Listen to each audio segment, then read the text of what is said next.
Subsub na ang preparasyon sa contingent sa Mandaue City nga mosalmot sa Sinulog Grand Parade. Ang report ni Nico Sereno. Adlaw-adlaw na ang rehearsal nga gihimo sa contingent gikan sa Mandaue City. Makita nini mga hulagway sa City Promotions Tourism Action Center ang kadasig sa mga dancer sa ilang pasundayag. Human sa pipila ka tuig, subling musalmot ang syudad sa Sinulog Grand Parade. Ning tuiga, ibida ang Mandaue City Cultural Dance Troupe nga mopasundayag ubos sa Sinulog-based category. More than 10 years nang karon nga nabalik si Mandaue City nasa delegation.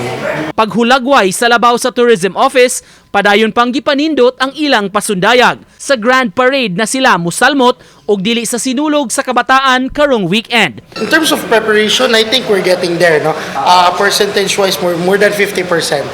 But layo-layo pa yun. Uban ni Godfrey Relien, Nico Sereno, Balitang Bisdak.